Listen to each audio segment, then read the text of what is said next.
Today, another monument in cycling unfolds at the most important race on the Belgian calendar, the Tour of Flanders. This ancient contest serves as the opener to the Northern Classics and has evolved into one of the crown jewels of cycling. The horrific stretches of cobblestone climbs are known to create heroes for those who conquer them, but can just as quickly destroy the hopes and dreams of any rider who doesn't pay them the attention they deserve. Last year, the Belgian Tom Boonen rode one of the biggest races of his life. He inherited the title of the Lion of Flanders as the race winner.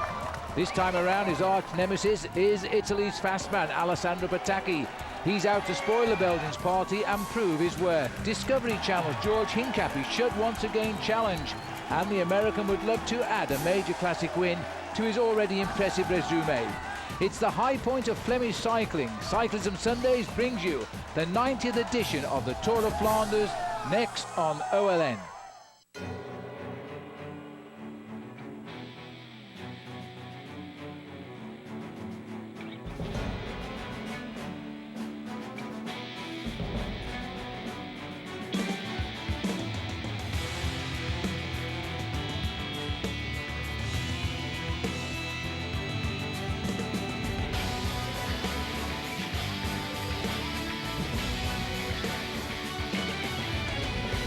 Well, it's far from spring in Belgium as the classics get underway here. This is the doyen of them all. It is the 90th running of the Ronde van Vlaanderen, which to us means the Tour of Flanders. It is the race every Belgian wants to win. Hello everybody, Phil Liggett, joined of course by Paul Sherwen. Yes, I'm back. I'm not so sure I want to be with weather like this, but it'll make a great race. Paul, no dampening of the enthusiasm here. Oh, not at all. This is the biggest sporting event that Belgium has to offer. There will be probably 1 million people out on the sides of the road here this afternoon. They're not worried about the weather. They reckon it has to rain, it has to be windy for it to be a real Tour of Flanders. All right, well, this is also round number 4 in the Pro Tour competition. So before we tell you about the race here itself, let's have a look at the standings in that competition after 3 events. At the top of the leaderboard there is Floyd Landis after his great win in the Tour of California, but I have to tell you, there's only 4 of the top 9 names here competing. Filippo Pozzato, the winner of Milan-San Remo, is there. So too is Alessandro Petacchi. He's among the favourites today, and watch out for the sprinter Alessandro Valland. George Hincapie there, he sits in 23rd place at the moment, and of course is listed amongst the favourites today, Paul. He certainly is. Tom Boonen is #1 favourite, I have to say, for everybody. But I think George Hincapie is a rider who one day in his career is going to win one of these races, Tour of Flanders or Paris-Roubaix.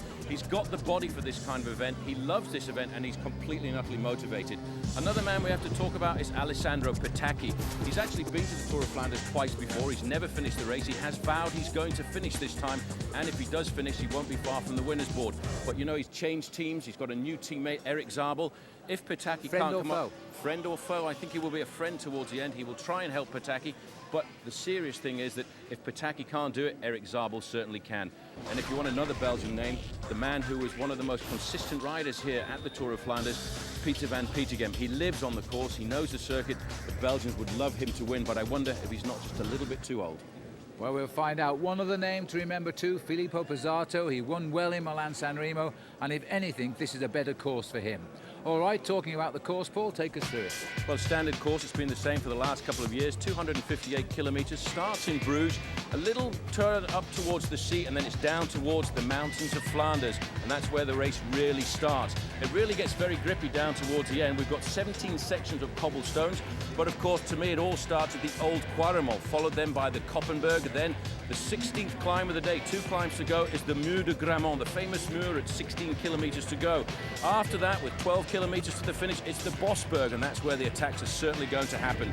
Well, if you want to know some facts about the race, this is the 2006 Tour of Flanders. It's the 90th edition, 258 kilometres, or about 160 miles, and that's basically the distance between New York City and Albany.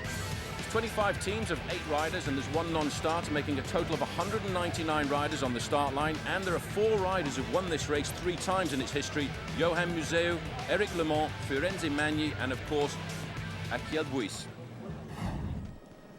So we're looking down on the peloton of the Tour of Flanders. There's a break now of only 2 riders up front. The gap is 2 minutes and 58 seconds. It's been up to almost 5, but as we approach now the climb at number 4, the Peterberg, it looks as though we're going to have a real battle for supremacy.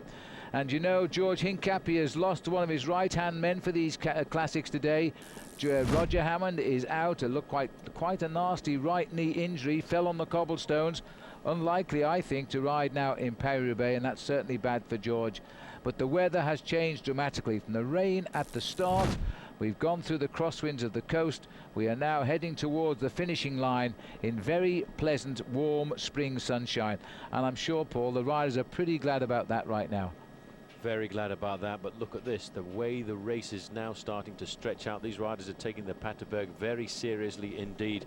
As they stretch out now, they know that the Paterberg is going to be a difficult climb. It's a climb of an average gradient of 12.5%, maximum gradient of 20%, and then they know if they get over the top of that climb in the first 10 or 15 places, they've got a very good chance at having a nice approach to the famous climb of the Koppenberg, which has been brought back into the Tour of Flanders in the last couple of years. Well, we're heading up now to the climb for the main field, and this is now the main leading part of the head of the peloton on the Paterberg.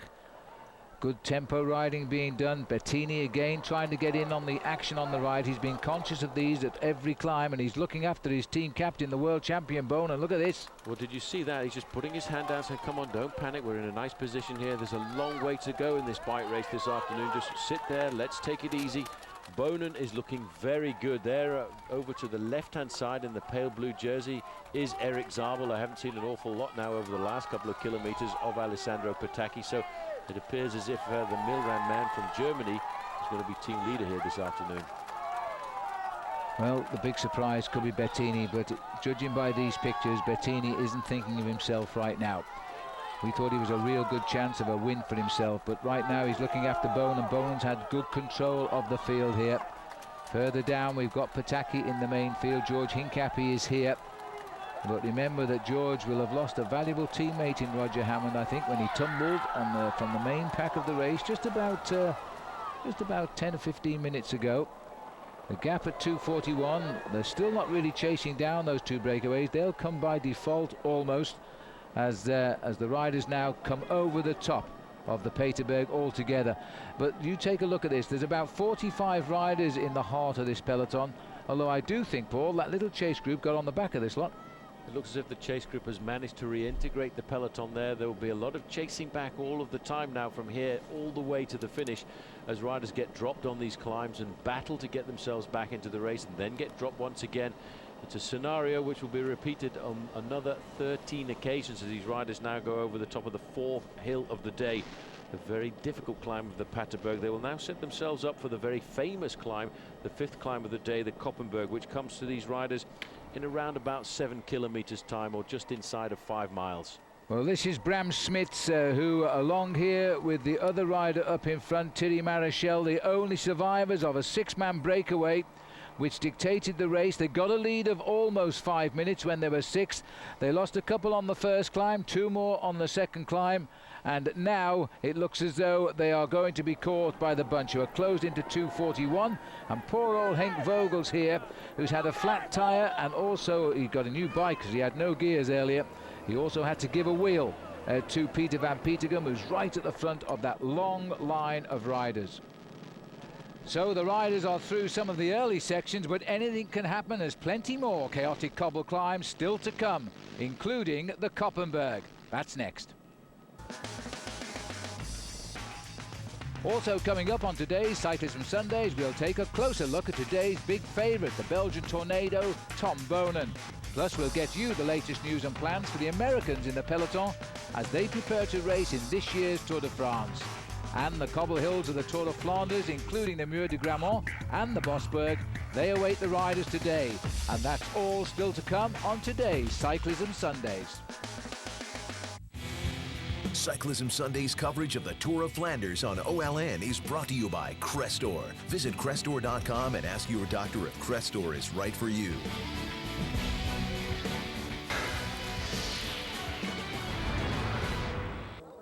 Welcome back to the Tour of Flanders on OLN. We talked about the American George Hincapie as one of the big favourites of this event, as he loves riding in the gritty spring classics. Well, Paul Sherwen caught up with the Discovery Channel rider earlier today. George, good to see you. You've had a great start to the season, but this week is a week that you really enjoy, and especially this race here, the Tour of Flanders. Yeah, this is one of the hardest races we do on the calendar. It's got one of the most historical races as well, and really important for the team, important for me, and I feel great. The team is better than ever. This is the important thing. In the past, you've been a little bit isolated towards the end, but I think you have the best team for the job this year. The man to beat, though, is Tom Bonen. Yeah, Tom has got obviously a lot of pressure on his shoulders, and we hope to take advantage of that and have as many guys with us on the same team at the end to be able to attack him. George Hincapie seems to me a little different this year. There's no more Lance Armstrong, a stage win in the Tour de France last year. Tour of Flanders win sounds nice too. Yeah, definitely. It'd be a big dream of mine to win it today, and I'm going to do everything I can for that. Good luck, George. Thanks, Paul. Well, I must say, Paul, he certainly looks confident. Well, he certainly does, and this is the kind of race that George Hincapie likes, and he loves the Northern Classics. We look down on the two leaders here. The gap is coming down rapidly. It's probably just on 2 minutes now for Bram Schmitz and Thierry Marichal, the Cofidis rider there. This is the Koppenberg, halfway up. There's the flag of Norway flying, no doubt for Thor Hushovd. It looks as though Schmitz might be struggling a little bit here. Oh, there's not many riders won't be struggling when they get here to the Koppenberg, Phil, because if the Alpe d'Huez is the most famous climb in the Tour de France, this has to be one of the most famous climbs in the one-day classics, the Koppenberg. There's been so many dramatic pictures from the Koppenberg over the last few years. It's nice to see it reintroduced. It's actually been repaved in the last few years and been reintroduced to the Ronde van Vlaanderen. And here you can see Thierry Marichal. It is a beast of a climb here. You can see this rider at the front, Marichal, is all over his bike. He's getting every little bit of energy he can from the upper body and from his legs just to keep his bicycle going forward. Well, this is the steepest part just here now, and if you get out of the saddle, I think you'll fall off.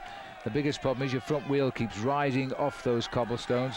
Yes, it has been resurfaced, but it's been resurfaced with the old cobblestones. You just level them out a little bit. They've got the crowd nicely back of the barriers here today. There was a little bit of worry. They closed this road right down and make it almost impossible to climb up.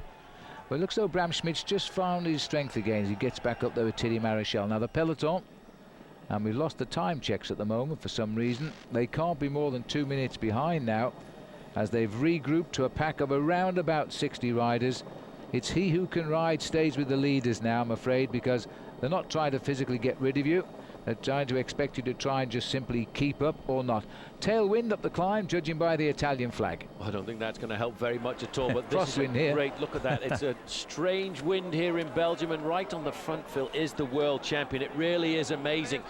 The man who last year started off by winning the Tour of Flanders, then went on to win the Paris-Roubaix a week later and the World Championships in 1 year, is on the front of the race already. He wasn't doing this 12 months ago. Today, this man, Phil, is riding with absolute and utter confidence. I think the Belgians have got a brand new star. Well, it's who breaks whom right now as they come towards the top of the Koppenberg. George Hincapie has been seen in this front echelon. Can't pick him out at the moment, but I think he is very definitely there. As we look down, they're catching up here with Ludovic Auger, who was in that six-man breakaway. Oh, and look how he's struggling. Here comes Bonen, this big trunk of a man, piling on the pedals now. Bettini is letting him go. He's behind. Hincapie's trying to get up there as well. This is going to be a tough one now. Yet another decisive move. Now, Bonen, he's not going to be anticipating a long breakaway here, but who can join him when he shows strength like this? This is absolute power for Tom Bonen. Where's number one? There goes straight past Ludovic Auger. That is remarkable. Hincapie was looking pretty good there, but I don't think he'll try and chase this down, Phil. He'll probably think it's too far to go. There's Hincapie now, followed by Paolo Bettini, and of course everybody. Phil, they've got a gap here already. There's Peter van Petegem coming through. Paolini's going through next. The Koppenberg once again living up to its reputation of separating the men from the boys, and the rest of the pack, Phil, are walking. Well, this is such a steep climb here, yet the cobbles are okay. They're not wet, otherwise you would have expected to see all of the field walking, and maybe we are seeing all of the field walking because they've really caught it bad here. Somebody has faltered, and once you block the road, you've nothing else to do but get off and hope. Now Bonen, chased by Hincapie, is over the top of the climb now as these boys are going to begin to lose climb. This is going to take on a very strange appearance for a while. Filippo Pozzato back there, the winner of Milano-San Remo. He was having difficulty getting himself up this climb. I think this is not going to be the ideal kind of situation for a man by the name of Alessandro Petacchi, the super fast man Ale Jet. This is a very difficult thing to do. You know, in this day and age, Phil, of plastic soles on the rider's shoes, it's very difficult to run up a set of cobblestones. In the old days, we used to put a little bit of leather underneath the shoes, especially for this climb, the Koppenberg.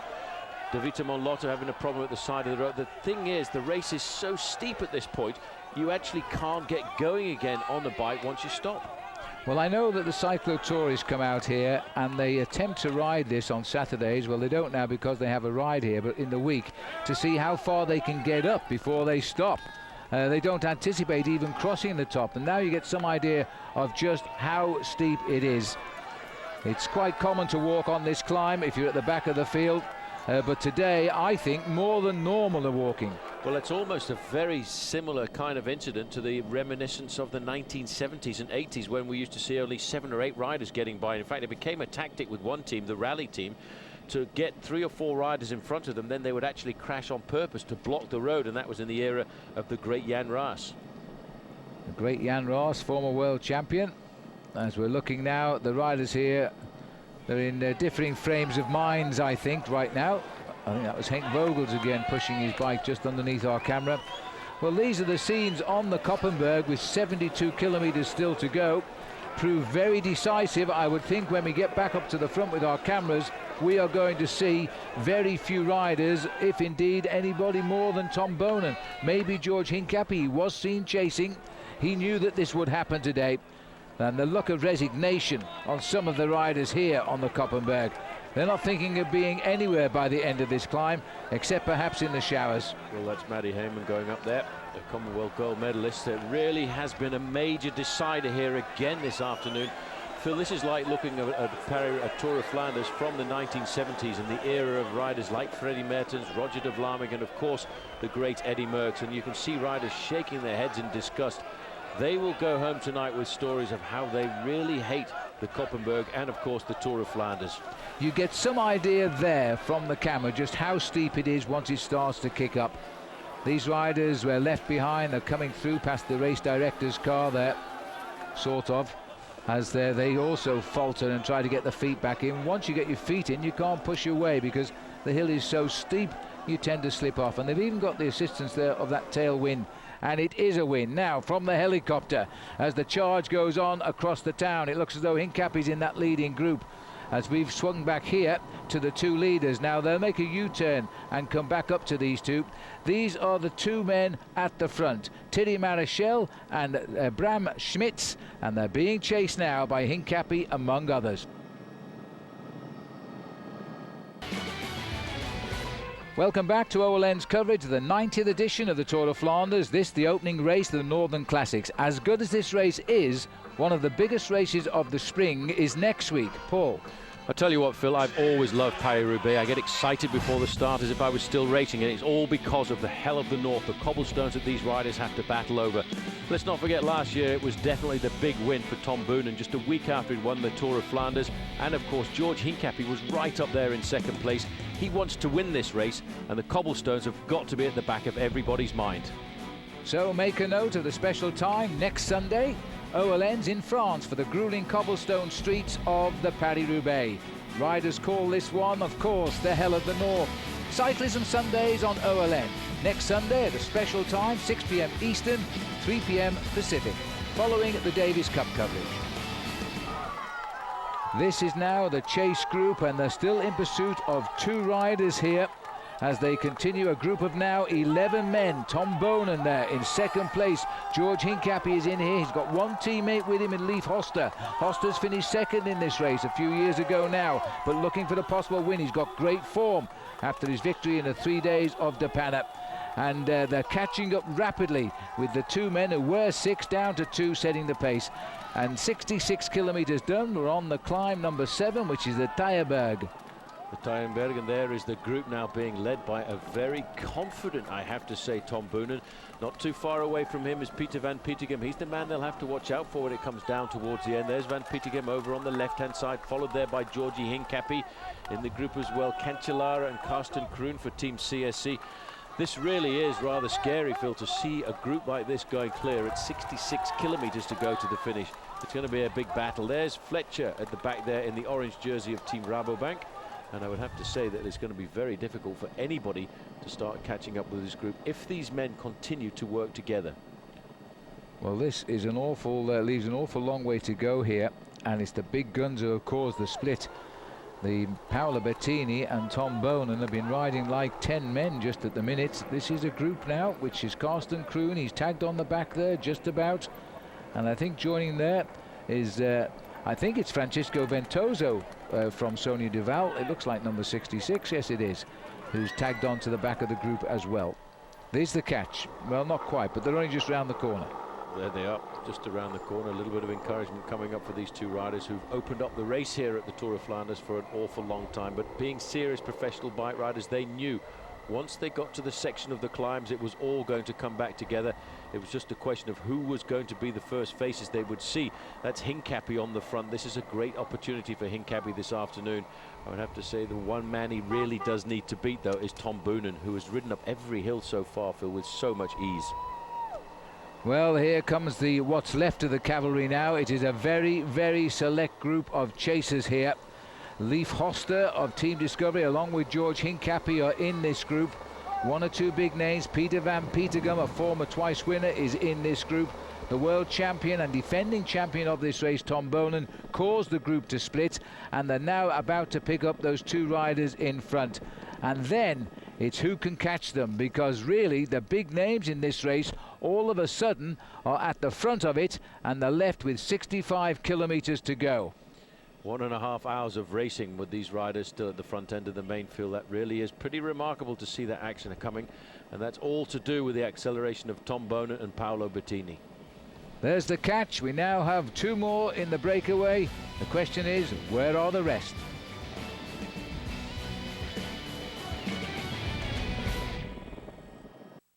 After every star hangs them up, someone must fill his shoes. The greatest riders in the world are about to collide. One by one, the contenders will emerge. From the cobblestones of France to the mountains of Italy. Who will be the next king of cycling? Cyclism Sundays, the clash of the contenders. Paris-Roubaix next Sunday at 6 on OLN, the home of the Tour de France. Well, welcome back to Cyclism Sundays. Phil Liggett and Paul Sherwen. Coverage of the Tour of Flanders today here on OLN. You know, this race has been around since just after the start of the 1900s. And for Belgium, it's the most important race of the year. Now, last year, Tom Bonan, now the world champion, took the win for Belgium. But as we take a look now at some of the winners over the past years, you can see that some non-Belgians have also managed to grab the honours. With Germany, Stefan Wessermann, one of only two Germans ever to win this race, and the Italians, Taffi and Bortolami, they won in 2001 and 2002, but overall 63 of the 89 editions have been won by Belgians. Italy and the Netherlands have 9 each, but the rest of the world have struggled here, Paul, as you can see. Well, as you can see, it's a massive lead for Belgium. It is their race. They love the Tour of Flanders. 63 wins since the race began. And looking further down, the other countries are a long way behind. France has won this event on 3 occasions, Germany twice, Denmark, Great Britain and Switzerland only on 1 occasion. Well, I must say, I remember the victory of Tom Simpson, the only man to ever won it for Great Britain. We're still waiting for a winner from the United States, maybe today. Looking down from the helicopter here now, the leading group 14 on the way up. 4 more riders, including Filippo Pozzato, Serge Baguet, Thor Hushovd, as now they start diving from side to side here on the Eichenberg. And the strong men will out in the Tour of Flanders, there's no doubt about that. Watch out too for Fletcher, who's the Rabobank, riding extremely well in second place. As we now look towards the back of the group here, this is Bram Schmitz in the breakaway for so long. His legs aren't going to like this at all. He's going to just close his eyes and hope he's still with them at the top. He'll say, thank you very much. I've enjoyed my Tour of Flanders here this afternoon. But when you've got riders like Peter van Petegem dictating the pace at the front, it's very difficult just to stay on the wheel. This is part of his training program round here. Peter van Petegem at 35 years of age. Some people thought he might be a little bit too old to win the Tour of Flanders. I disagree with that. Now, this looks to me like Thor Hushovd is just about to make the junction. He's suffering a fraction. He's a big bike rider. That's Eric Zabel in front of him. Serge Baguet just in front of him. And look at the way Pozzato is going around the corner there. He wants to make the junction to the leaders. Yes, and that's why poor old Thor Hushovd here is having a little bit of a problem hanging on to them there. Zabel's anxious, so too is Baguette.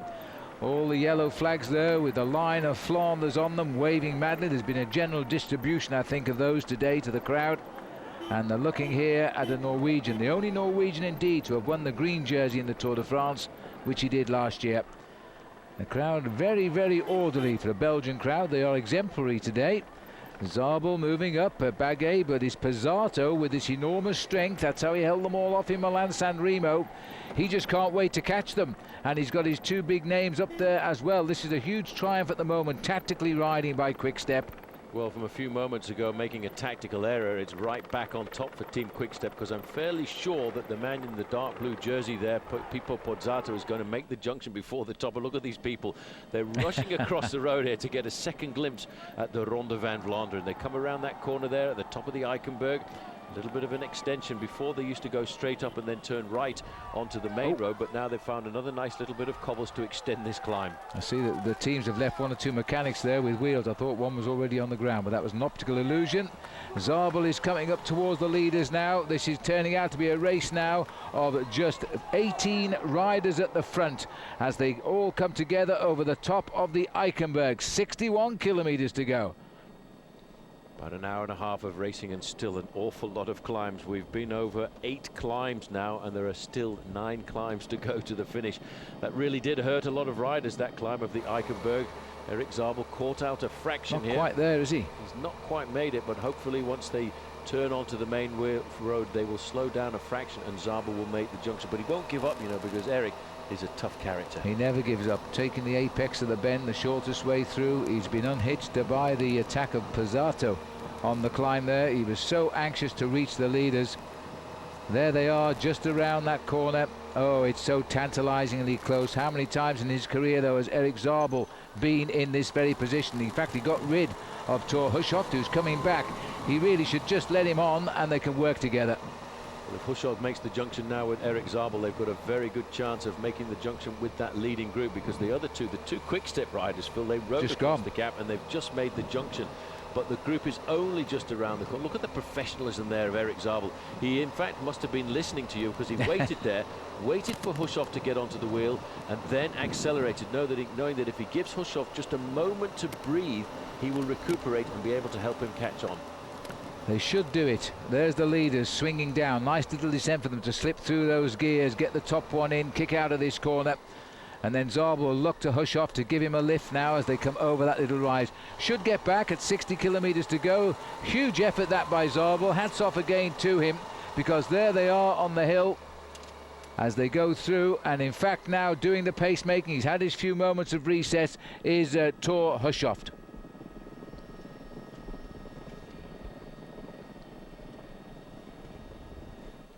Well, it looks like they've done it. There's Thor Hushovd going around the corner.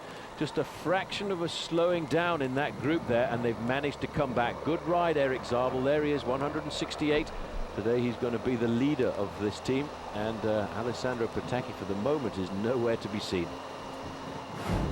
Well, he is the heavy favourite by far today out on the road, and when we come back, Paul Sherwen will have a closer look at the Belgian man, Tom Boonen.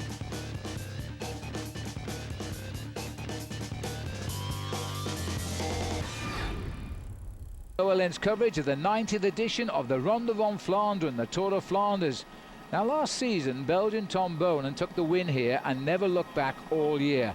Paul Sherwen now has a closer look at one of cycling's newest, brightest stars. Over the past year, Tom Boonen catapulted himself into stardom as one of the top cyclists in the world. At just 25 years of age, the Belgian has already accomplished more than most riders can achieve in a whole career. He first came into prominence when he began his career in 2002 alongside Lance Armstrong on the US Postal Squad. He was riding in support of George Hincapie at the 2002 Paris-Roubaix. When Hincapie slipped into a ditch, it was Boonen who went on to finish on the podium in 3rd place. A glimpse of what was to come later on. Realising he would never be a climber for Armstrong in the mountains of France, Boonen was recruited by 2002 Paris-Roubaix winner and childhood hero Johan Museeuw. His first year on Quick-Step was a disappointment, but that quickly changed in 2004. He piled up 24 quality wins, including 2 wins at the Tour de France, one of which was the highly prestigious last stage into Paris.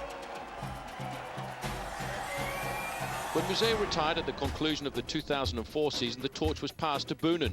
And at the high point of the Flemish season in April of 2005, Boonen blasted to 2 wins. The Tour of Flanders, followed up a week later by Paris-Roubaix, to become only the 8th rider in history to do the Flanders-Roubaix double. Now he's gone for the inside, Van Hincapie's left in late. He's going to have to see if he can get over the top of Tom Boonen. I don't think he can. It's not going to happen. And he becomes the 5th man to win the Tour of Flanders and Paris-Roubaix. Tom Boonen is an absolute powerhouse. Then in July, he grabbed 2 stage wins at the Tour de France again before forced out by an injury. Just when his dream season couldn't seemingly get any better at all, he rode to victory at the Cycling World Championships in Madrid. And now he wears the rainbow jersey as the top rider in the world. With 11 wins so far this season, he hasn't slowed down. And with many years of riding left in his legs, Tom Boonen should hold the throne as the king of cycling in Belgium for many years to come. Well, let's not forget that Tom Boonen is the first cyclist ever to have won the Tour of Flanders, Paris-Roubaix and the World Road Race Championship in the same year. And at the end of the year, Boonen, not surprisingly, won plenty of awards. He became the Belgian Sportsman of the Year and the Belgian Sports Personality of the Year as well. These are the 15 leaders now on climb number 11 of Steenberg. Just still trying to get on here is Ivan Ivanov. He's caused the latest guy to be dropped at the front, which is Auger on the early breakaway. Thierry Marichal, I beg your pardon, I've been calling him Auger. Thierry Marichal, he's out of it now. That's enough for him as Ivanov continues his quest to try and catch up. He's still at 42 seconds. The leaders are down to 15 now. And Ivanov here, I think, might find himself on a fruitless chase. Still in that group, George Hincapie and Leif Hoster, the 2 Discovery Channel boys. But there are 4 riders from Quick-Step, including the big favourites here, Paolo Bettini, Tom Boonen in the White World Championship jersey, and the man who's been setting the pace now for about 5 kilometres, Filippo Pozzato. Pozzato is a very happy rider on this Quick-Step squad. It's a very international squad as well here. He's a couple of moments ago put his thumbs up to look at Tom Boonen to see if that's exactly what he wanted to do. They are dedicated now. This is really a well-drilled squad, and they do a great job of getting everybody on form for the specific objectives that they had through the season. At the back of the group, this is Thor Hushovd, very much on his own, and that seems to be the sad case for Thor Hushovd. This Crédit Agricole team, whenever they've come to the classics, they've only got one man, but they have no support when it comes down to the last kilometres. Well, as the race continues towards the finish in Meerbaker, let's take time out to just remember that the sprint for the Stanley Cup playoffs is on and every point will count. Monday, the Avalanche, fighting to get to the top of the Northeast Division, take on the Blackhawks. And on Tuesday, arch rivals Philadelphia and New York face off for Atlantic Division supremacy. The NHL on OLN this week. There's no comebacks here. This is all a question of domination. Look at that nice smooth move there by Juan Antonio Fletcher, taking on board a drink. Sitting at the back of the group, we've got Thor Hushovd. There is George Hincapie riding alongside Leif Hoster. Now what they've got to do now is try and plan on how they're going to outwit the Quick-Step boys, because having 4 riders in the group just gives you so much tactical advantage, and of course it gives you a big psychological advantage too, because you know you've always got somebody to back you up. Well, Pozzato has been simply superb here, and quite clearly is riding today to get Boonen across the line first. There's no doubt about that now. What happened in Milan-San Remo when he won, and Tom Boonen finished 4th, but was so happy that Pozzato had won. It looks like today is payback day, and it's Pozzato who's setting the pace. That long line here, no one is helping the riders from Quick-Step. Everybody is waiting for them to make a mistake. Little Petito sat on the back here of this group here, and he's gone on the back of Thor Hushovd, one of the riders who came across earlier in a group of 4. There's Hushovd. He was balked by Marichal, who made a mistake on the climb 2 climbs ago. There's Karsten Kroon also up here as well. Leif Hoster.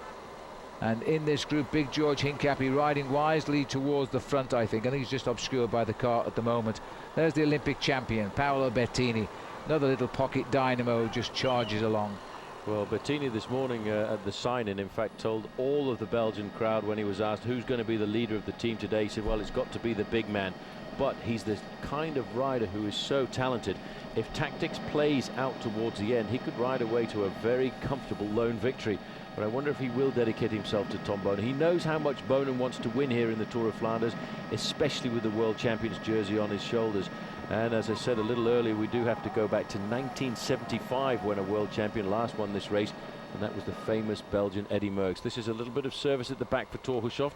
Make sure you keep yourself topped up with food. There, number 23 is Fabien Cancellara. A lot of people had said that he could ride well here this afternoon, and it's nice to see him riding comfortably, supporting Team CSC in their hopes to try and get the win here. So as we look at 46 kilometers to go, this is a very select group here. Poor old Sergei Ivanov is getting no closer. I really do think, you know, this is the selection in today's Tour of Flanders.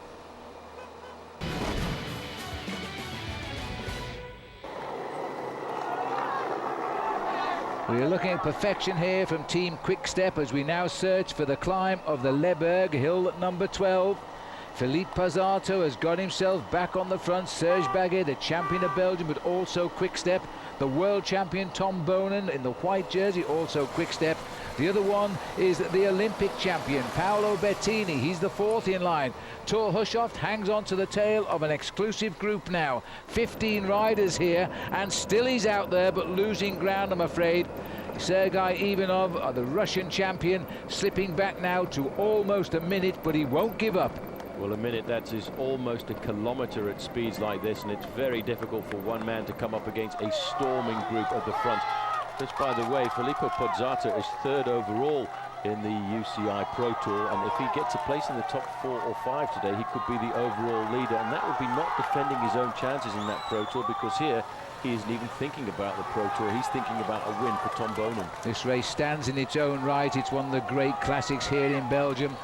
There's 1 million spectators around the route today. There was thousands watching just the tourist ride on this route yesterday. Some 17,000, 18,000 cyclists covering the same route just to see how they got on. Similar weather at the start for both events. Heavy rain. It's eased away to a beautiful spring day now. There's a study of emotions here. The tempo by the Milan-San Remo winner, Filippo Pazzato, as he sets the pace. And this looks as though Baguet might be getting himself into a spot of bother now. He's done a tremendous amount of work for Quick-Step, but he'll be the first one to go for the team, I think. Well, he's fighting to stay in contact there. He knows how important it is to have another teammate in there down towards the end, because if the group splits and the cars are a long way back, it's important to have somebody who can pass across a wheel. But you can see that Quick-Step, Phil, are using all of their ammunition here this afternoon. They're down to 3 men working at the front. Baguet has done a magnificent job. He rode across to this group, and then he dedicated himself to keeping the pace as high as possible. And I wonder now if he's able to stay in contact with this group. He's probably hoping that his teammates just back it off a fraction. Well, had a little bit of rain here earlier, but that's splashing out of the puddles now. Meanwhile, at 59 seconds, the lone figure here of the chaser, Sergei Ivanov. He's actually, I believe, pulling away from everybody else in the race, but he's just about hanging on. He's been out to 1 minute 2 seconds, so there might have been a slight easing at the front, and he's closed a couple of seconds. What he needs now is to look around that corner, see the tail of the cars behind the riders, then he'll feel a little bit happier. But that's not been the case, has it, for the last few kilometers? He's not seen anything apart from a helicopter hovering above this leading group of riders, and the distance between him and them has been very much stagnant. He's doing a great ride, but with the way the race is developing, I really can't see him making contact with the front end of this bike race again. And look at Baguet there. He must be going through his own personal hell here, trying to stay in contact with the group. He knows he wants to stay with them for as long as possible, but his job's been done for his team leader, Tom Bonen. On towards Elst now, just 3 kilometers away from the Berendries climb. And poor old Ivan has gone out to 62 seconds now as they continue to step on the pressure. There's no helpers here now. It's the breakaway versus Quick-Step. It's a simple format.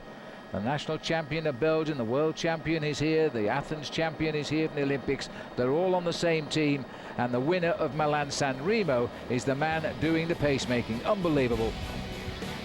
As the race edges its way closer to the finish near Brussels, we'll just take a short break. Stay with us. Welcome back to Cyclism Sunday's coverage today of the Tour of Flanders here on OLN, and of course the big Belgian Tom Bonen at the moment is right where he needs to be. He looks set to repeat his win form of last year. Let's see what he had to say to Paul Sherwen this morning in Bruges. Tom, a very special day for you here in Flanders, because to wear the World Champions jersey and to ride on home turf is a very special thing for you. Yeah, riding the Tour of Flanders is also is anyway a special day, and I think this year maybe will be one of the most special out of my career. I had a perfect last few weeks, and I'm very good right now, so I think it will be a dream day. And the little rumours that people said, oh, Tom Boonen's got a bit of a cold, that seems to be just a few stories in the press. Yeah, there are always stories. If they don't have stories, they make stories. Well, the important thing for you and for Quick-Step is that you have a strong team and they're solidly behind you today. I think we have a very strong team. We're able to do good in the hill zone and have some guys with me in the final. But not only that, we can react on different cases in the race, and that's the strongest thing of this team. I think if you have Bettini and Pozzato and Noyes in a team, they can also win Tour of Flanders. What about George Hincapie? I think he will be one of the big competitors. I saw him in the Panden and he looked very strong. And yes, I think after Quick-Step, the strongest team. Well, there was a massive crowd at the start this morning. We, of course, are now at the finishing line, and they were all shouting and cheering for Tom Boonen. What a personality this man is going to be, and he's so young. Looking at the front of the breakaway again in the Tour of Flanders, and they're on the climb now of the Berendries, taking them to 38 kilometres from the finish of the race. 14 riders survive here, and the man doing the pacemaking as we get into that corridor of people is Filippo Pozzato, the winner of Milan-San Remo, now riding for his world champion teammate Tom Boonen, who sits there in second place. On his shoulder, the Olympic champion Paolo Bettini, the three of them on the same team. What a start to the season this team has had as well. So dominant, dominating races like the Tour of Qatar, dominating the first two stages of Tirreno Adriatico, the Olympic champion over there on the right-hand side. This is a brilliant team that has been constructed. They may not be a team for the big 3-day stage races, but when it comes to one-day racing, this team is almost unbeatable. Well, they've ridden so well. Just look at the faces of these three guys. Just occasionally a twitch from Pozzato. I think he's feeling the pace a little bit now, but then he starts to almost smile again. And Bettini always looks superb. What a great bike rider he is. They're thinking only of Tom Boonen for the win. They're expecting Tom to leave them all shortly and go for gold on his own. Just indeed as he did last year when he wasn't quite so famous as he is this year. Had an incredible season last year. Went on to win Paris-Roubaix. He looks very, very cool, calm and collected. He's chatting there with Bettini. I'm just wondering in what language, possibly French. Not sure whether Tom speaks Italian, but it wouldn't surprise me if he does. Well, he speaks very good English, and he's having a little chat there. It's like a club ride for Tom Boonen here this afternoon. Pozzato, at 24 years of age, is also a rider who we'll see a lot of in the future. No thanks, I'm happy here, he's saying to Pozzato. I'm all right. All action on the roads of Flanders today, but as we take a few moments out, here's something coming up for you on OLN next weekend. It's the Davis Cup. Team USA with Andy Roddick and James Blake take on Chile in the quarterfinals. Davis Cup by BNP Paribas, presented by AIG. That's live, starting Friday at 2 p.m, only on OLN. But let's have a look at this one more time. It's a nice little bit of a chat there with Paolo Bettini. Yes, I'm okay, not a problem for me this afternoon. Everything's going okay. It's amazing. The two CSC boys on the right there, just having a look and wondering what's going on between the two, waiting for the move. I think it's going to be tough for them to control affairs. Carsten Kroon is on that side, and Fabian Cancellara. Cancellara, a very good time trialist, remember. Not sure he'll have the answer today when Boonen goes. Surely it's going to come on the Capelmuur, the wall of Grammont. The Mur de Grammont, I'm certain that's where the acceleration has to come. This is a long way back now, for a minute and a half now, down to Sergei Ivanov. I don't think he's going to see the front end of the bike race anymore. The whole of this race decimated this afternoon by the ascension of the Koppenberg, the famous climb where we've seen so many riders come unstuck in the past. And in fact, there was a very famous story a few years back in the era of Roger de Vlaeminck and Freddie Mertens, when Freddie Mertens had a mechanical incident on the climb, ran up the climb without his bicycle and took a climb from his brother at the top, rode all the way to the finish. Not allowed. It wasn't allowed. He rode all the way to the finish with Roger de Vlaeminck on his wheel, and de Vlaeminck said thank you very much, went past him to get the win, and Freddie Mertens was disqualified for the race for an illegal change.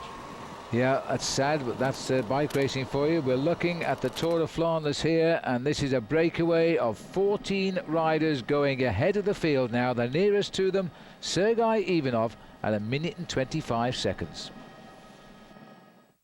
After every star hangs them up, someone must fill his shoes. The greatest riders in the world are about to collide. One by one, the contenders will emerge. From the cobblestones of France to the mountains of Italy. Who will be the next king of cycling? Cyclism Sundays, the clash of the contenders. Paris-Roubaix next Sunday at 6 on OLN, the home of the Tour de France. Welcome back to the 90th edition of one of the biggest spring classics of the year, the Tour of Flanders. American George Hincapie racing hard to try to become the first ever American to win here. But as the race continues, let's check in to see what the rest of the American cyclists are up to. Paul, let's start with Floyd Landis. Well, Floyd Landis has just announced that he won't be riding the Giro d'Italia this year. That's a bit of a surprise to us, but his next race is going to be the Tour of Georgia from April the 18th to the 23rd. And Bobby Julich, his next race, the Vuelta al País Vasco. That comes April 3rd through the 8th. Freddie Rodriguez having a good start to the season, but doing a lot of work for his teammates. He didn't finish the 3 days of Depana just a couple of days ago. And David Zabriskie, the big time trial man, 65th place overall in the Settimana Ciclista Internazionale. His next race, the Tour of Georgia, April the 18th to the 23rd. And the big man, George Hincapie, here at the Tour of Flanders, finished 5th overall in the Dries Day of Depana after a very good individual time trial. And the man, Tom Danielson, well, his next race will be that Tour of Georgia, and that, as I say, April the 18th to the 23rd.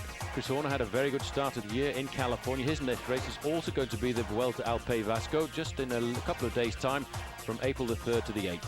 And Levi Leipheimer, after his great start in California, well, he didn't finish Settimana Ciclistico Internazionale, but that'll change soon. And we'll keep watching their progress as we get closer, of course, to the Tour de France. We're looking at the long line here now, and the next obstacle of the day will be the climb of the Valkenburg. That'll be hill number 14.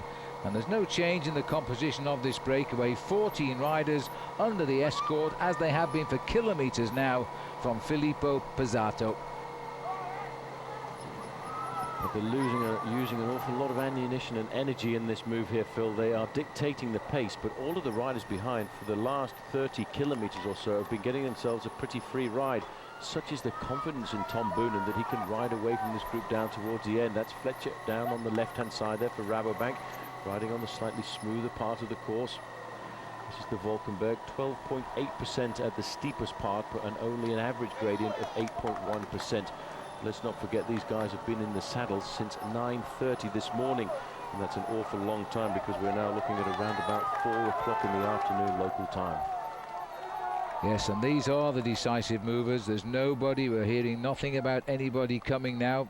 Off the screen has gone Sergei Ivanov as he drops away. He should have caught up with Serge Baguet, the champion of Belgium, who was doing a lot of work for these three on the front. They've dropped back. It looks as though the King of Belgium has just arrived at the finishing line, King Albert, and I think he's being joined by the Queen here, being presented there to Eddy Merckx. So that's the finishing line for you, where the sun is beautiful. At last the sun has reached Europe. It is a warm spring day here for the finish of the Tour of Flanders, and Tom Boonen is all that's needed to make it a perfect day in the life of the Belgian people, and he's looking so strong. He is looking absolutely magnificent. Look at the face of Peter van Petergem now. There's Leif Hoster moving up now. An This is a attack. little move by Leif Hoster, nice one. That's going to make him stretch a little bit. That's a good move, but look who's straight after him here, Paul. He's so watchful now. Hoster followed by the world champion, and this is the counter move, I think, for George Hincapie to follow if he can. And a little bit of trouble at the back there, because the rider in trouble was the pacemaker, Pozzato.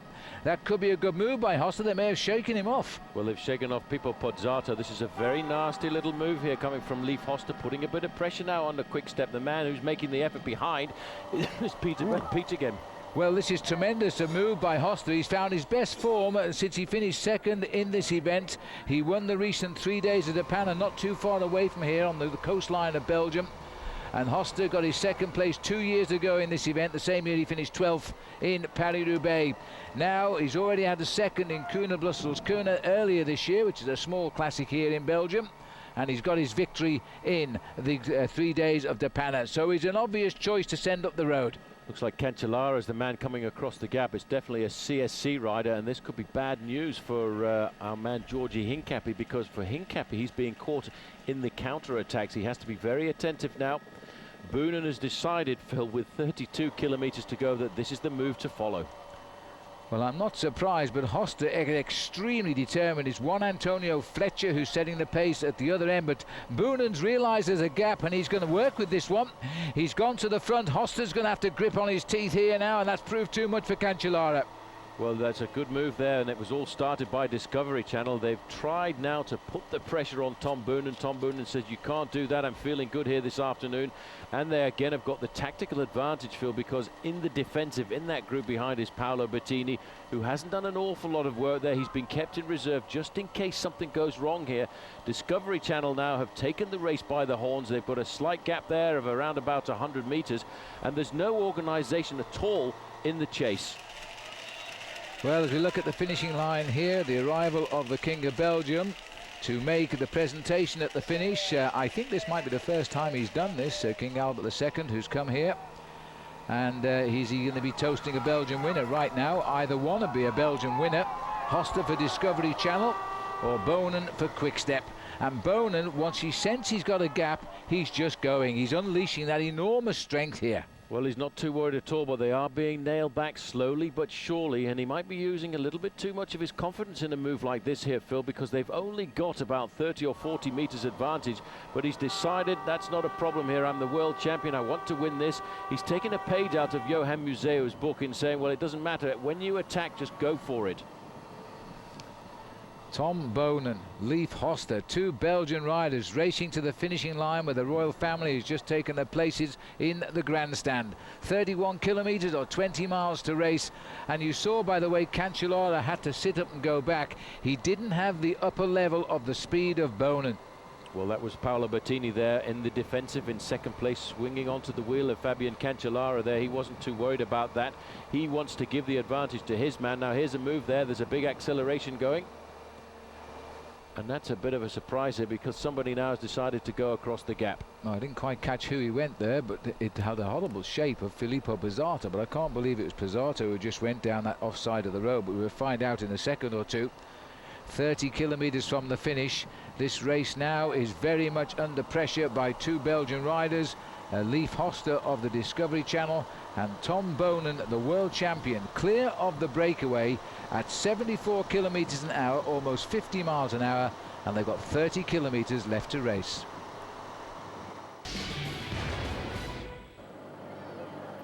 So we're looking here now, or was the breakaway in the Tour of Flanders. It's now become the hunted here, because there are two riders up front. They've gone clear, Frank Hoster and Tom Boonen. Fabian Cancellara tried to reach them, he couldn't, he fell back. So there's a chase group here of some 12 riders, as Leif Hoster of Team Discovery Channel now leads the world champion onto the lower slopes of the 10 Boss climb, hill number 15 of 17. Still the big climb of the wall to come, but already it's looking a done deal for these two. And out of it today, Alessandro Patacchi. Roger Hammond has also crashed out of Discovery Channel. Badly injured knee, it looked like, which will require stitching at the hospital. But this has been a battle of 15 riders. The strong men made the split, and now Boonen and Hoster seem to have the race to themselves. Well, I tell you what, Phil, this man is looking phenomenal here on the front. Tom Boonen, not a problem at all for him in the world. He's got a Discovery rider with him, and I wonder if this is a move by Discovery Channel to try and isolate Tom Boonen, but it might be working against him here this afternoon, because what it's done is it's locked up Georgie Hincapie in that chase group behind. But Boonen just looks so comfortable here on the climb of Ten Bosch. This is the man in third position on the road, Petito. He's at 30 seconds almost, and the main field just 15 seconds behind him. But nobody here really seems to have the power, but this is the move by Clear. Clear has said, this is the moment, I've got to go. Hincapie attentive there, moving across to the line as they try to bridge the gap up to the two leaders. Well, Hincapie will try to get a free lift up to the two leaders. He can't endanger his teammate Leif Hoster up there, but they desperately want to get up to Tom Boonen. And it looks as though Fletcher and possibly Hushoft in a little bit of trouble on the 10 Boss. Petito, who's ridden extremely well, now about to be joined by Andreas Kleier and anybody who's got the legs left. Peter van Petegem is here, Hincapie is here.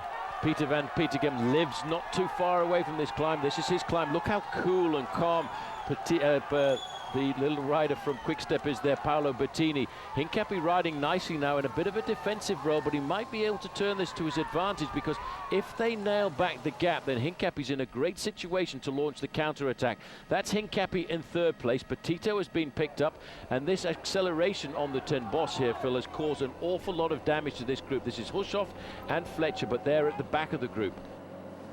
Well, as we break away momentarily from the Tour of Flanders, let's think of the first of the big Grand Tours, the Tour of Italy. Yes, the Giro d'Italia is Italy's Tour de France. Now you can catch it live and commercial-free only on olntv.com.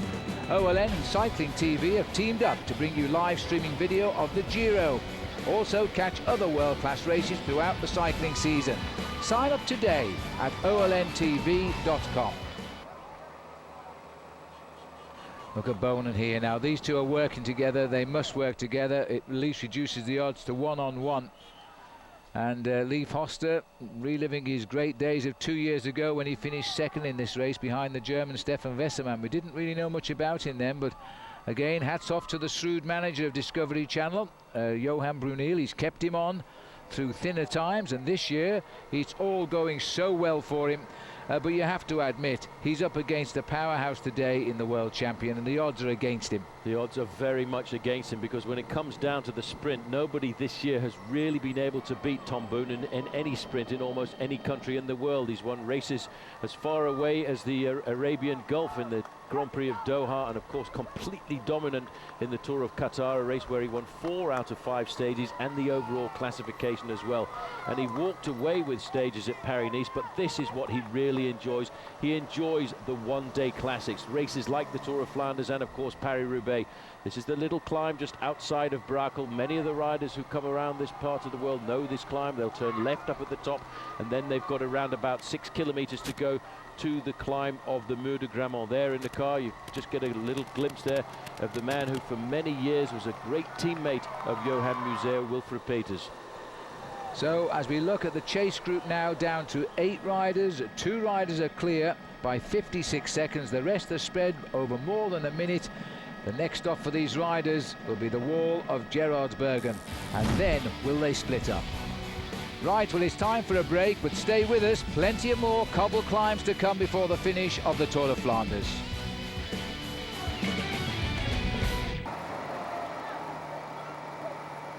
"21 kilometers to go, no change on the leaderboard of the Tour of Flanders, and the big climb is now just 4 kilometers ahead of the riders. And that'll be climb number 16, the Muur, or the church wall as they call it, the chapel wall. Looking down from the helicopter, these 2 riders now building a minute on those 8 chasers, and one of them of course is sitting at the back there, the man we always call the ticket collector, Paolo Bettini.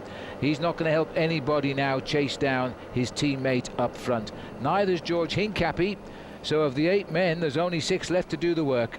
Well, Tom Boonen, I spoke to him before the start, and he said that apart from his own team, the other strong team in the race was Team Discovery Channel. That's proving to be the case here, because I can see a situation where we may well see a counter-attack coming from Paolo Bettini on the Mur de Grammont down towards the end, and of course George Hincapie will certainly go with him. We could see a big battle between these 2 teams for the next week. Well, it's a big gamble this. They've gone from 32 kilometers from the line. They've been in the lead now for 12 kilometers. That's 7 miles. They've built steadily their gap. They've nudged it out to 67 seconds, 2.3 kilometers before the Muur itself.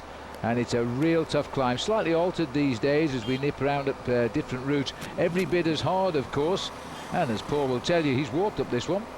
Actually, I used to ride up this one. Oh, did you? I beg your pardon, I didn't realise. I walked up the Koppenberg on a number of occasions, but the Mur de Grammont was reasonably rideable, and it certainly is a lot more difficult, I think, nowadays, because they've added about 500 meters at the top when they get to what used to be the top of the climb, and the organisation rather nastily found a right-hand turn to make the climb just a little bit longer to take them over the top of the Capel at the summit. But you're looking down here at Tom Boonen, he looks very comfortable. He doesn't look as if he's under any stress. He looks like Eddie Merckx in 1975, Paul. He just looks like a world champion. He is brilliant, and it's so good to see a world champion riding so well. So very often over the last few years we've seen the world champion have a hard time because of the pressure of wearing that jersey on your shoulders, but Tom Boonen is so proud of that jersey. Unlike many other former world champions, Phil, he actually goes training in that jersey as well. Is that right? I didn't know that. Well, we're looking out of our comedy box at Eddy Merckx. He sat here talking to the King of Belgium as they absolutely ride very, very hard indeed. Look at Hoster, though. He's a developed rider these last 2 years too, and he's looking as though he's up for the fight today. He's up for the fight. A little twitch of the arm there was an indication that he wants the man on the right-hand side, Tom Bonen, to come to the front to set the pacemaking. They are certainly, both of them, putting 50% into this. They're sharing the pacemaking. They're dropping down now. And that little banner over the road there will indicate that they're about to come into the town of Gerardsbergen, Gramont as they say in French, and that is where they will have to ride over the famous Muur of Gerardsbergen. It really is an unbelievable wall, but to get there it's a fairly hard climb as well. This is the bridge over the railway line. They drop down into town. They actually have to climb up to the marketplace. Yes, it's getting tense out on the roads to Meerbecker. Now, when we come back, the riders will face the Muur de Gramont, the famous wall of Gerardsbergen. This is the feared challenge. It's the penultimate climb. We'll take a break. See you in a moment.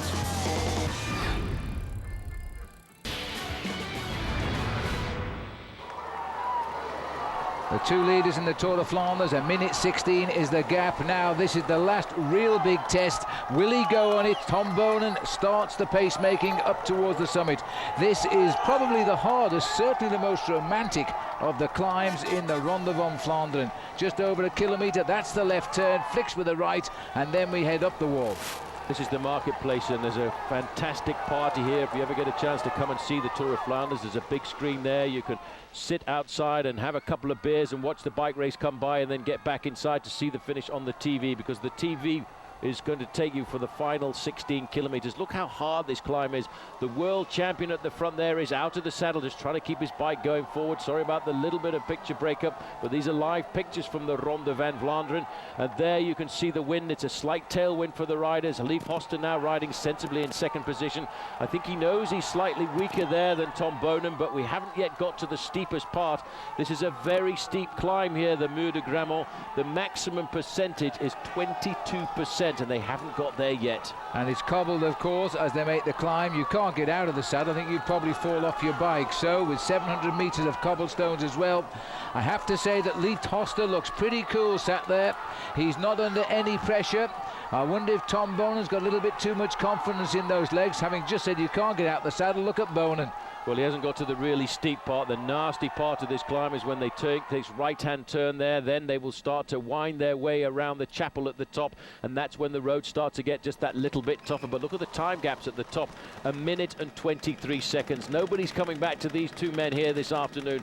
This is the difficult part of the cobblestones. Tom Bonen now is out of the saddle. Leif Hoster looking very comfortable in second position there, sitting down, tapping out a nice rhythm. Well, between these two riders, they've won 14 races this season. That's a terrific tally, albeit 11 to the world champion who's setting the pace. Hoster's let him do this. He wants to make sure he doesn't come from behind him and push home an attack. And he's going to be getting more and more confident as he climbs this hill. Look at the Belgians here as they cheer and shout into their ears.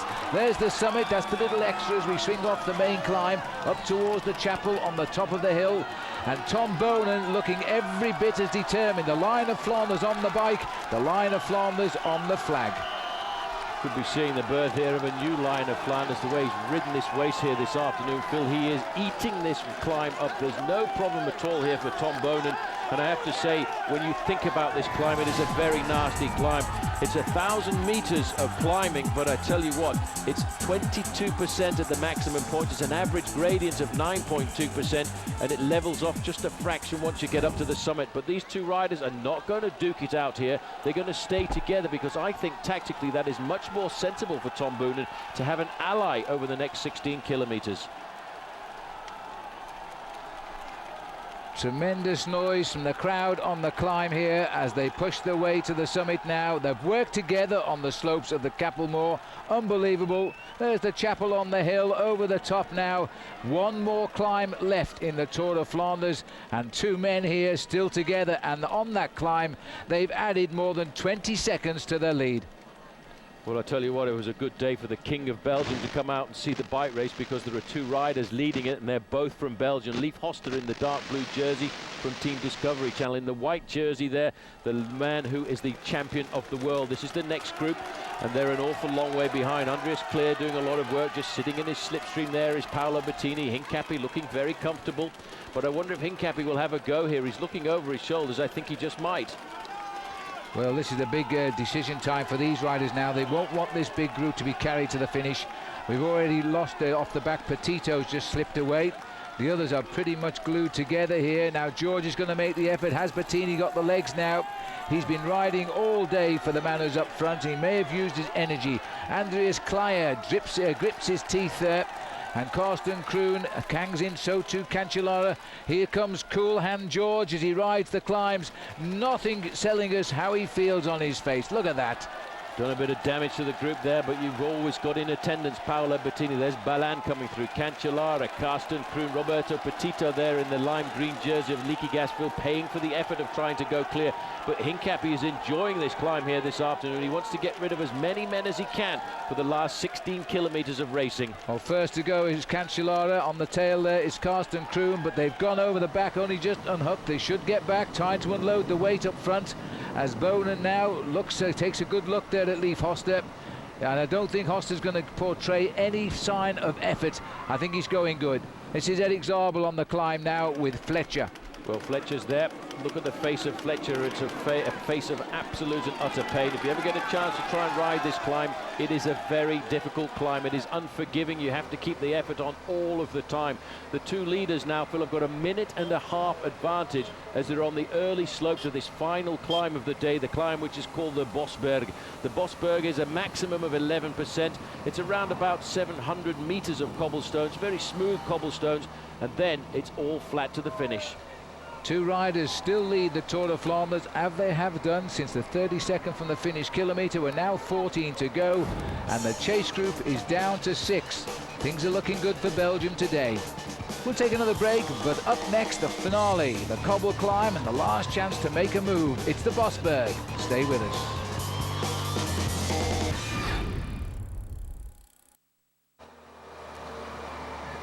We're looking at the two leaders of the Tour of Flanders now, and just sitting in the slipstream is Leif Hoster and Tom Bonen, the world champion. The gap nudges up. It's a minute 34. Attenbeke is where we are now, 13 kilometres to go. The group behind has strengthened a little bit. The CSC riders have rejoined, and now we're heading for the last climb of the race. And this will be who is going to be the boss of the Bosberg. Well, in the old days, it used to be Edvig van Hooijdonk, the boss of the Bosberg. Here this afternoon, I have to believe it's going to be the world champion. It's very difficult to start a race like the Tour of Flanders as the #1 favourite, but that is certainly what Tom Bonen did.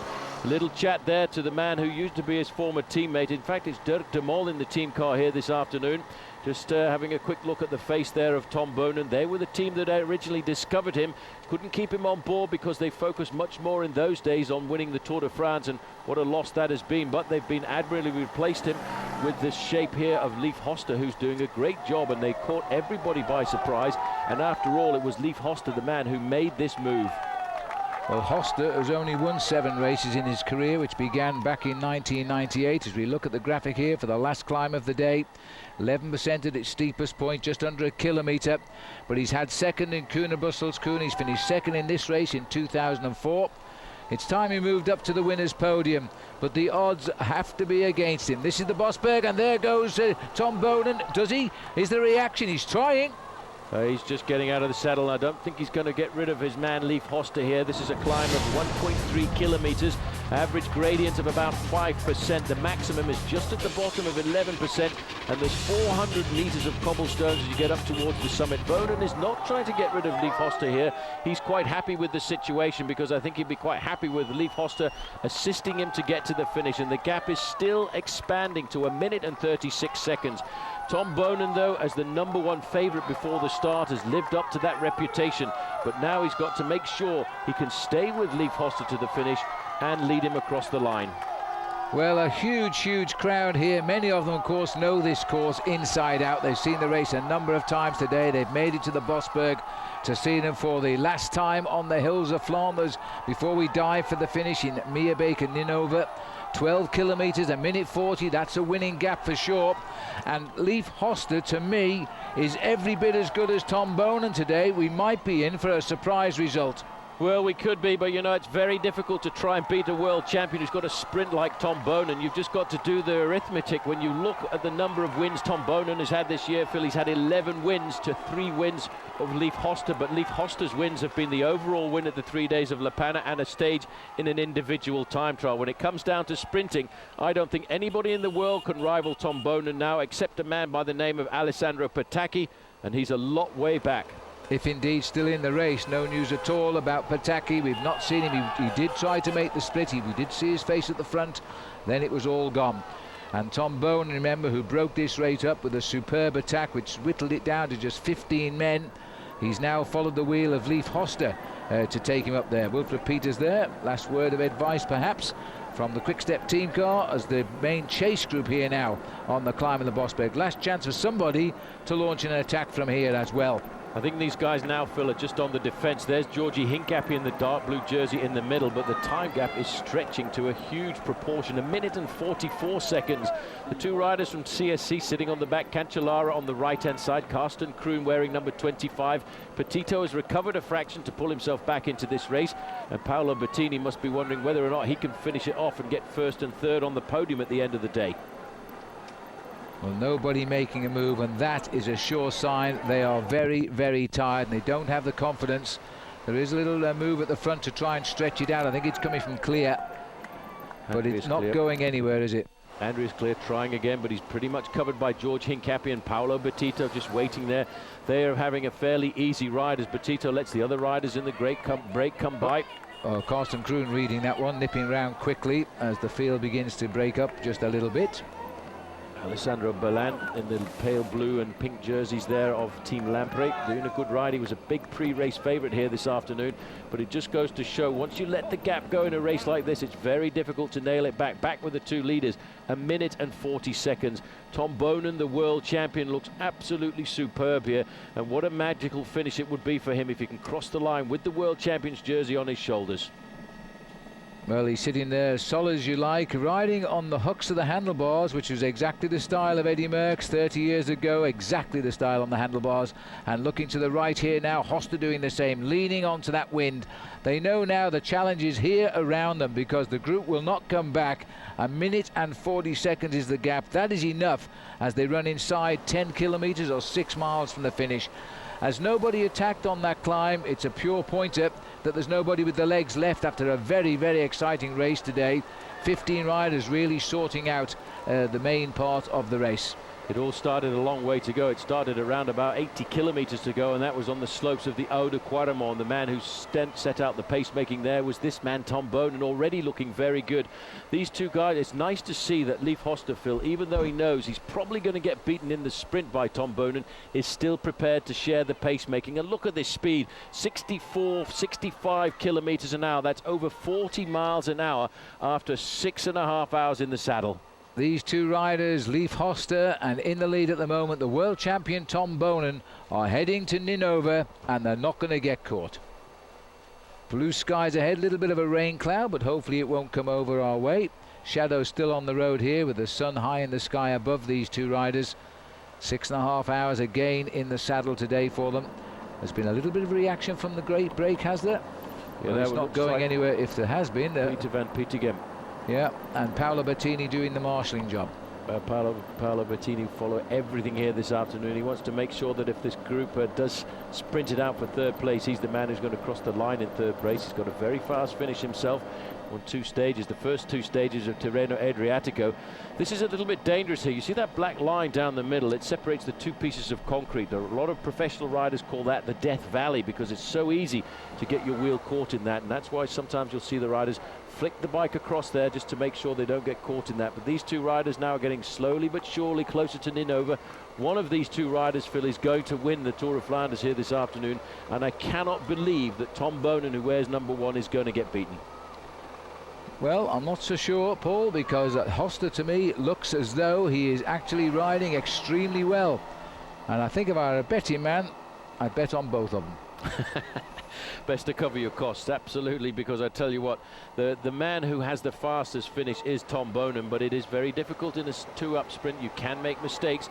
Leif Hoster's finished second in the Tour of Flanders before, and that was in the sprint for second, and he was up against a man by the name of Dave Bryland. Sorry about a little bit of picture breakup, but this is live coverage coming from the road of the Tour of Flanders. Tom Boonen does not look like a man who's had a cold this week. He doesn't look at all like a man under any pressure at all, but neither too does Leif Hoster, the man who started this move for Discovery Channel. A very clever move by him, caught everybody unawares except one man, and that was Tom Boonen. One final break, and when we come back, we'll take the riders all the way to the finish. Stay with us.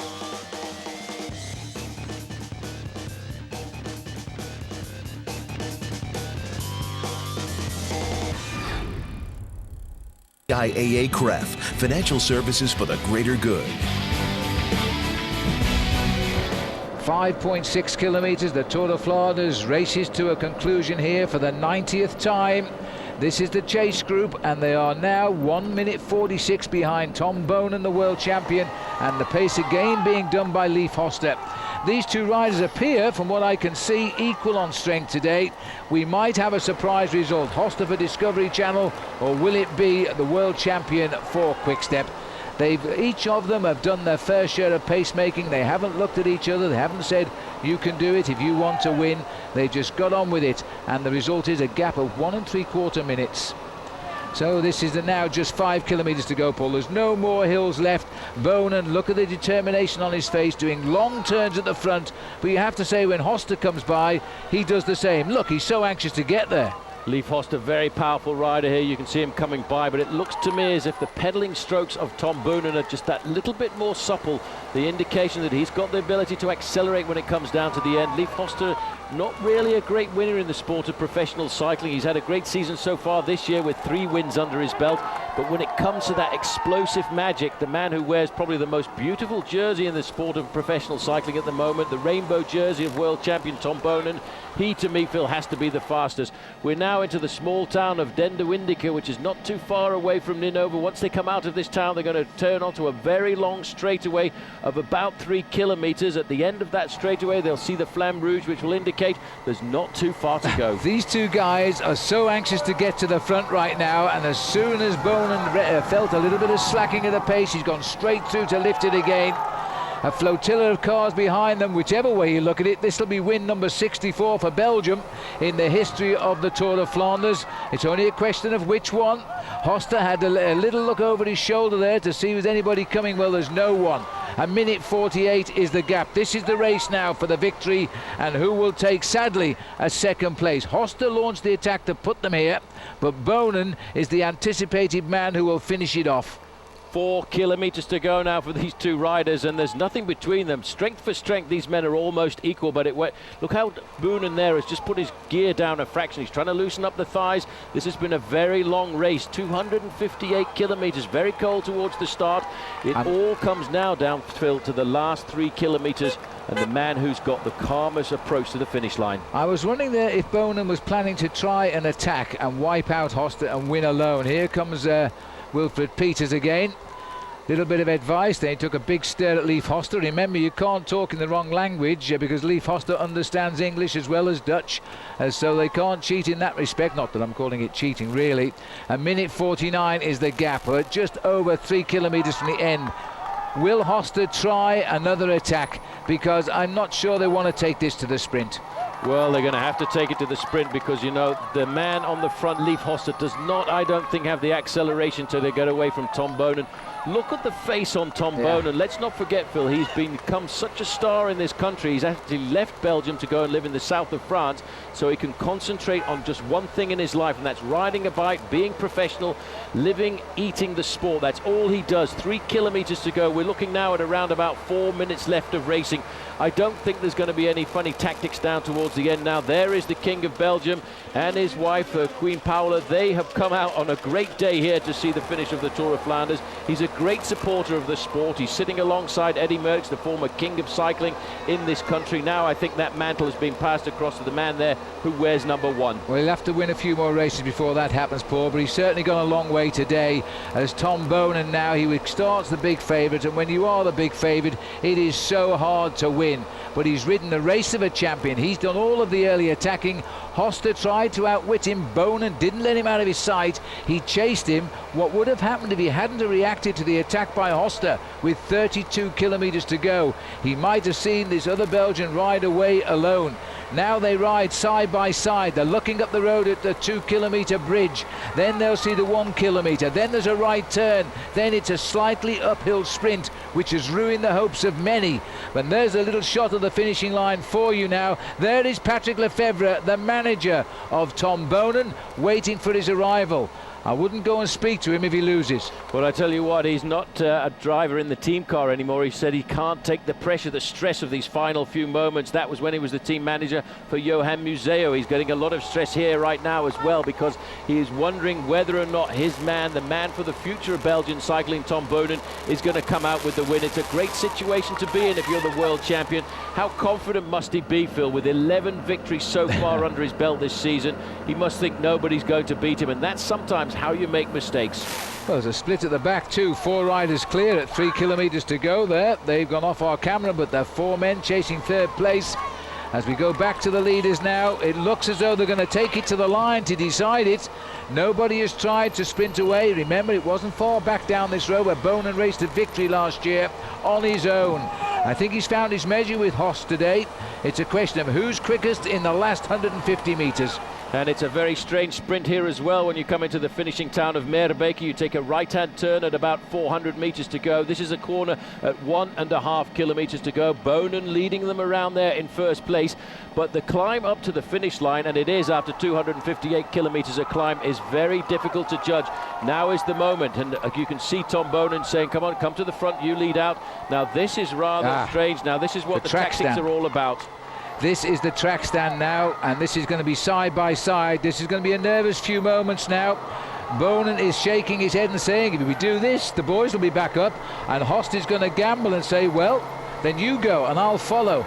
Now this, I think, was to be expected. It's come just on the kilometre to go, and Bonen just sits there and watching. I thought they might have ridden side by side and just the best man won, but no, that's not going to be the case. What's going to happen here is Tom Bonen's going to have to lead this one out. He's going to have to go from the front, and that gives Hoster a slight advantage. It's not very much of an advantage, but he will give the opportunity to come out of the slipstream of the world champion. 500 metres to go. Bonen now getting very nervous. This is the final bend. He can see the finish line in front of him. He dare not make a mistake now, because the whole of Belgium want him to win this race here this afternoon. One man wants to beat him. It's the man in second place there, Leif Host, and he's going first, but Bonen, you see, has reacted. Well, this is it now. Hoster's gone and Bonen's got his wheel. There's the finish line here now. Now Tom Bonen's going to have to find something special. This is a full 110% from Leif Hoster. He's been second before in 2004, but Tom Bonen, the world champion, here comes win number 12 of the year. He puts lengths into Leif Hoster, who gets second again. Tom Bonen earns the applause of the nation here in front of the royal family. Tom Bonen, the world champion, wins. He wins after Eddie Merckx was the last world champion here in 1975. Now comes the scrum. Now comes the scrum. The whole of Belgium want to speak to the man down there. He did it. He dominated this race. He was the one with his team who made all the decisions. There's the team manager, Patrick Lefevre. This was a brilliant world champion performance there, and there is the king, and he's looking pretty happy too. And well he might here, but what a great victory. You have to feel sorry for Leif Hoster. He rode the race of his life. It was superb, far, far better than his second place 2 years ago. And he really has confirmed his great season. The winner of the 3 days of De Panne recently, and what a good triumph there for the Discovery Channel team as well. Here comes the battle for third place now, and leading it up here, Karsten Kroon, I think might be Fabio Cancellara. Sat there at the back is Peter van Petergem. The George tall figure. Hincapie. Yeah, George Hincapie's off to the left. He's going to have to take on Berlan, and Berlan's going to go first. George, you've got to go now, because Alessandro Berlan is a very fast finisher. He was likely to be the man who would take third place. Now is Hincapie going to make it all right to the line? It'd be a great result for Team Discovery. I think he is. George Hincapie dies for gold here, his best ever finish. He gets third place on the line, Hincapie. Van Petergem is fourth, I think, and not very pleased.